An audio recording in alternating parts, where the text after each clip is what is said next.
మన వారాహి సిల్వర్ జ్యువెలరీలో అద్భుతమైన ఆఫర్స్ పొందండి మరియు కార్ గెలుచుకునే గొప్ప అవకాశం. ఇరాన్తో యుద్ధం చేసి అమెరికా పరువు పోగొట్టుకుందా? ఎంతో గొప్పగా ప్రచారం చేసుకున్న ఆయుధాల్లోని లొసుగులు బయటకొచ్చాయా? ఇరాన్ అంతు చూస్తామని తొడగొట్టిన ట్రంప్ ఇప్పుడు తలదించుకోవాల్సిన పరిస్థితి వచ్చిందా? అవును, ప్రపంచం ఊహించినట్టే జరిగింది. కానీ అమెరికా లెక్కలే తప్పాయి. ఇరాన్ను కొన్ని రోజుల్లోనే లొంగ తీసుకోవచ్చని, ఆ దేశ ఆర్థికంగా ఆ దేశాన్ని నడ్డి విరగొట్టొచ్చని డొనాల్డ్ ట్రంప్ వేసిన ప్లాన్ తలకిందులైంది. అమెరికా అనుకున్నట్టుగా ఈ యుద్ధం ఎందుకు సాగలేదు? ట్రంప్ చేసిన ఆ 7 ఘోర తప్పిదాలేంటి? 40 రోజుల పాటు సాగిన ఈ యుద్ధం అమెరికా పరువుని ఎలా తీసింది? నేను చెప్తాను, ఇప్పుడు చూడండి. అమెరికా వ్యూహం ప్రకారం ఇది ఒక 10-12 రోజుల స్వల్పకాలిక యుద్ధం కావాలి. ఇరాన్ భయపడి వెనక్కి తగ్గుతుందని వైట్ హౌస్ ఆశించింది. కానీ యుద్ధం ఏకంగా 40 రోజులు సాగింది. ఇక్కడ ట్రంప్ చేసిన మొదటి తప్పు, ఇరాన్ గుప్పెట్లో ఉన్న స్ట్రెయిట్ ఆఫ్ హర్మూజ్ పవర్ను తక్కువగా అంచనా వేయటం. జనరల్ కీన్ హెచ్చరించినా వినకుండా ఇరాన్ అంత దూరం వెళ్ళదు అని ట్రంప్ మొండిగా ముందుకెళ్లారు. కానీ ఇరాన్ ఆ దారిని మూసివేయడంతో ప్రపంచ ఆర్థిక వ్యవస్థ ఒక్కసారిగా కుప్పకూలింది. చమురు ధరలు ఆకాశాన్ని తాకాయి.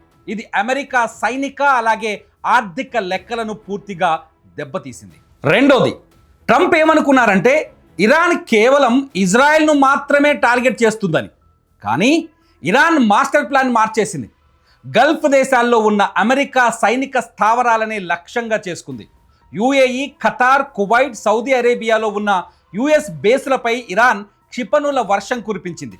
మరో షాకింగ్ విషయం ఏంటంటే అమెరికా అత్యాధునిక ఫైటర్ జెట్లను ఇరాన్ ఎయిర్ డిఫెన్స్ సిస్టమ్ కూల్చిపడేసింది. అమెరికా టెక్నాలజీ కంటే ఇరాన్ మిస్సైల్ పవర్ తక్కువ అని వాషింగ్టన్ చేసిన అంచనా పచ్చి అబద్ధమని తేలిపోయింది. ఇది అమెరికా ఎయిర్ ఫోర్స్ ఆధిపత్యానికే పెద్ద సవాల్గా మారింది. యుద్ధం జరిగితే ఇరాన్ ప్రజలు తిరగబడతారని, ప్రభుత్వం కూలిపోతుందని ట్రంప్ భావించారు. కానీ జరిగింది రివర్స్. యుద్ధం వల్ల ఇరాన్ ప్రజల్లో దేశభక్తి పెరిగి వాళ్ళంతా ఒక్కటయ్యారు. ఇటు అమెరికాలో పరిస్థితి దారుణంగా మారింది. పెట్రోల్ ధరలు $120 దాటి $200 వైపు వెళ్తుండడంతో అమెరికన్ల ఇళ్లలో మంటలు మొదలయ్యాయి. ట్రంప్ సొంత మద్దతుదారులు టక్కర్ కార్ల్సన్ వంటి మీడియా ప్రతినిధులు కూడా ట్రంప్ తీరుని ఎండగట్టారు. అంతర్జాతీయంగా రష్యా, చైనాలు అమెరికాను అడ్డుకున్నాయి. చివరకు నాటో దేశాలు కూడా అమెరికాకు అండగా నిలవడానికి వెనకడుగు వేశాయి. అన్నింటికంటే పెద్ద తప్పు, యుద్ధం మధ్యలో ట్రంప్ తన సీనియర్ జనరల్స్ను డిస్మిస్ చేయడం. ఇది పెంటగాన్లో ఒక భూకంపాన్ని సృష్టించింది. యుద్ధం ఎలా చేయాలో తెలియక నాయకత్వ లోపంతో అమెరికా సైన్యం అయోమయంలో పడింది. చివరికి 40 రోజుల తర్వాత ఇరాన్ పెట్టిన కండిషన్లకే తలొగ్గి చర్చలకు రావాల్సిన దుస్థితి అమెరికాకు పట్టింది. అగ్రరాజ్యం పరువు పోగొట్టుకోవడమే కాకుండా వ్యూహాత్మకంగా డెడ్లాక్లో చిక్కుకుపోయింది అమెరికా. ఇంకో పెద్ద తప్పిదం, ఇరాన్ను ఆర్థికంగా దెబ్బతీయాలనుకున్నాడు డొనాల్డ్ ట్రంప్. అందుకోసం ఖర్గ్ దీవిని ధ్వంసం చేశాడు. తర్వాత ఇస్లామాబాద్లో చర్చలు జరుగుతుండగానే హర్మూజ్ జలసంధిని మూసేశాడు. ఇరాన్ ఓడరేవులకు వెళ్లకుండా నావలను అడ్డుకున్నాడు. కానీ అన్ని దేశాలను ఆపలేకపోయాడు డొనాల్డ్ ట్రంప్. చైనా వార్నింగ్ ఇవ్వడంతో తోక ముడిచాడు. చైనా ఆయిల్ ట్యాంకర్లను వదిలేశాడు. దీంతో ఇరాన్ మళ్ళీ ట్రంప్ను ఎద్దేవా చేసింది. ట్రంప్కు భయపడే దేశాలే కాదు, ట్రంప్కు భయపడని దేశాలు కూడా ఉన్నాయని కామెంట్ చేసింది. చైనా పైన టారిఫ్స్ విధిస్తానని హెచ్చరించాడు ట్రంప్. ఆయుధాల సరఫరా చెయ్యొద్దన్నాడు. కానీ మధ్యలోకి రావద్దని చైనా ఒక్క వార్నింగ్ ఇవ్వడంతోనే ట్రంప్ తగ్గిపోయాడు. దీంతో ప్రపంచ వేదిక పైన ట్రంప్ పరువు పోయింది. ట్రంప్ పరువు పోయిందని చెప్పడానికి మరికొన్ని ఉదాహరణలు కూడా నా దగ్గర ఉన్నాయి.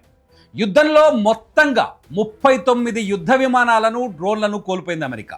$300 మిలియన్ విలువైన F-15E విమానాలను 4 కోల్పోయాడు డొనాల్డ్ ట్రంప్. ఈ విమానాలను ఇరాన్ క్షిపణులు చాలా సునాయాసంగా కూల్చేశాయి. $30 మిలియన్ విలువ గల అమెరికాకు చెందిన MQ-9 డ్రోన్లు 17 ఈజీగా నేలకూల్చింది ఇరాన్. అంతేకాదు, ఇరాన్ గగనతలంలో A-10 యుద్ధ విమానం కూలిపోయిందని అమెరికానే స్వయంగా ఒప్పుకుంది. మొత్తంగా ఇరాన్తో యుద్ధంతో అమెరికా ఆర్థికంగా $200 బిలియన్ నిధులను ఖర్చు చేసింది. అయితే ఇరాన్ షాహెద్ డ్రోన్ ముందు అమెరికా కాస్ట్లీ ఆయుధాలన్నీ కుప్పకూలిపోయాయనే ప్రచారం కూడా జరిగింది. ఫలితంగా అమెరికా ఆయుధాల్లో ఉన్న లొసుగులన్నీ ఇరాన్తో యుద్ధంలో బయటపడ్డాయనే ప్రచారం జరుగుతోంది. ప్రస్తుతం ట్రంప్ పరిస్థితి ఏంటి అంటే ఇరాన్ ముందు గొప్పలు చెప్పుకోవటం, తాము చేసిన దాడులతో పాటు హర్ముజ్ జలసంధిని మూసివేయటం ద్వారా ఇరాన్ దిగొచ్చిందని ఏప్రిల్ 16వ తేదీన ప్రకటన చేశాడు ట్రంప్. ఇరాన్ తనను శుద్ధి చేసిన యురేనియంను అప్పగించడానికి రెడీ అయినట్టు తెలుస్తోందని తన సోషల్ మీడియాలో ప్రకటించాడు. కట్ చేస్తే ట్రంప్ చేసిన ఈ ప్రకటనను ఇరాన్ వెంటనే ఖండించింది. ట్రంప్ గాల్లో మేడలు కడుతున్నారని ఎద్దేవా చేసింది. ట్రంప్ మాటలు ఎవ్వరూ నమ్మొద్దని ప్రపంచం ముందు పరువు తీసింది ఇరాన్. ఇంతకీ మీరేం డిసైడ్ చేస్తున్నారు? ఇరాన్తో యుద్ధం చేసిన ట్రంప్ ఓడిపోయాడా, గెలిచాడా? పరువు పోగొట్టుకున్నాడా, లేదంటే ఎంతో కొంత కాపాడుకున్నాడా? ట్రంప్ పరిస్థితి ఏంటన్నది మీరు ఈ వీడియో కింద కామెంట్ చేయండి. అప్డేట్స్ కోసం చూస్తూనే ఉండండి ఇట్స్ యూటీవీ. నా పేరు తిరుమల్.